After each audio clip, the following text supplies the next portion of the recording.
ಏನಾಯಿತು? ನಿಷ್ಕರುಣವಾಗಿ ಅಳುತ್ತಿರುವೆ. ನಾನು ನಿಷ್ಕಾರಣವಾಗಿ ಅಳುತ್ತಿಲ್ಲ. ಪಾಂಚಾಲಿಯ ಅಳುವಿಗೆ ಒಂದಲ್ಲ 10 ಕಾರಣಗಳಿವೆ. ನೀವು ಪುರುಷರು, ಯಾರಾದರೂ ನಿಮ್ಮನ್ನು ಅಪಮಾನ ಪಡಿಸಿದರೆ ನೀವೇ ಅವರಿಗೆ ಪ್ರತಿಕಾರ ಮಾಡಿದ್ದೀರಿ. ಆದರೆ ಸ್ತ್ರೀಯರ ವಿಚಾರಗಳು ಹಾಗಲ್ಲ. ಅನ್ನ ವಸ್ತ್ರಗಳಿಗಾಗಿ ನಾವು ಪರರನ್ನು ಆಶ್ರಯಿಸಬೇಕು.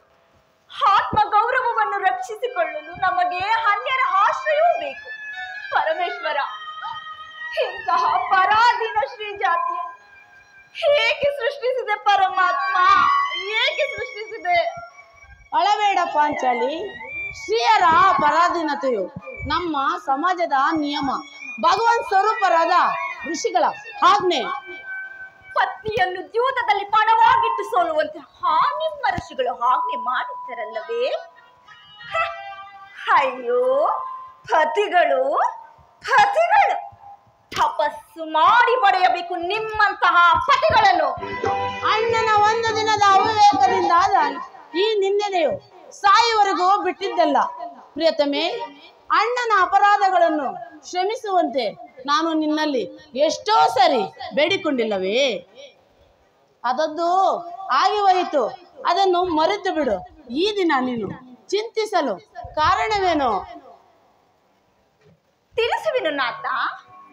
ಆದರೆ ಅದರಿಂದ ಪ್ರಯೋಜನವಾದರೆ ಎಷ್ಟೇ ಆದರೂ ನೀವು ಅಣ್ಣನ ಆಜ್ಞಾಧಾರಕರಲ್ಲವೇ? ಅದು ಹಿಂದಿನ ಮಾತು. ಈಗ ನಾನು ಯಾರ ಆಜ್ಞಾಧಾರಕನಲ್ಲ. ಹಾಗಾದರೆ ಕೇಳಿ. ಈ ದಿನ ನಾನು ಹಸ್ತಿನಾಂಬೆಯ ಮಂದಿರಕ್ಕೆ ದೇವಿಯ ದರ್ಶನಕ್ಕೆ ಹೋಗಿದ್ದೇನೆ. ಅಲ್ಲಿಗೆ ದುರ್ಯೋಧನ ಪತ್ನಿಯಾದ ಭಾನುಮತಿಯು ಸಹ ಬಂದಿದ್ದಳು. ಅವಳು ನನ್ನನ್ನು ನೋಡಿ ನಕ್ಕು, ನಿನ್ನ ಪತಿಗಳು ವಾಸಕ್ಕಾಗಿ 5 ಗ್ರಾಮವನ್ನು ಬೇಡಲು ದ್ಯೂತನನ್ನು ಆಸ್ಥಾನಕ್ಕೆ ಕಳಿಸು, ಇನ್ನೇನು ಸಂಧಿಯಾಗುವುದು. ಹಾಗಲಾದರೂ ಈ ನಿನ್ನ ಬಿಚ್ಚಿದ ಕೇಶರಾಶಿಯನ್ನು ಮುಡಿಗಟ್ಟುವೆಯಷ್ಟೇ ಎಂದು ಕೇಳಿ ನಕ್ಕಳು ಸ್ವಾಮಿ, ನಕ್ಕಳು. ಏನು? ದುರ್ಯೋಧನನ ಸಂದೇಶ? ಹಾಗಾದರೆ ಆ ಸಂದೇಶ ನಿಶ್ಚಯ ಅಲ್ಲ. ಹೇಳು, ಯಾರು ರಾಯಭಾರಕ್ಕೆ ಹೋದವರು? ಇನ್ಯಾರು? ನಮ್ಮ ಅಣ್ಣನಾದ ಶ್ರೀಕೃಷ್ಣ ಪರಮಾತ್ಮ. ಗೋಪಿಕಾಂಗನರ ವಿಳಾಸ ವಿಭ್ರಮಗಳಲ್ಲಿ ಮಗ್ಗನಾದ ಯದುಪತಿಯು ಯುದ್ಧವನ್ನು ಮರೆಯುವುದು ಸಹಜ. ಅರ್ಜುನನು ದ್ವಾರಕೆಯಿಂದ ಹಿಂದಿರುಗಿದಾಗಲೇ ಹೀಗಾಗಬಹುದೆಂದು ನಾನು ತಿಳಿದಿದ್ದು. ಅದಿರಲಿ, ಆ ಭಾನುಮತಿಗೆ ನೀನು ಏನೆಂದು ಉತ್ತರ ಕೊಟ್ಟೆ? ಪ್ರಶ್ನೆಗೆ ತಕ್ಕ ಉತ್ತರವನ್ನೇ ಕೊಟ್ಟೆ. ಏನೆಂದು? ಇನ್ನೇನೆಂದು? ಹೇ ಭಾನುಮತಿ, ನಿನ್ನ ಕಟ್ಟಿದ ಮುಡಿಯನ್ನು ಬಿಚ್ಚುವವರೆಗೂ ಈ ನನ್ನ ಬಿಚ್ಚಿದ ಮುಡಿಯನ್ನು ಕಟ್ಟುವುದಿಲ್ಲವೆಂದು.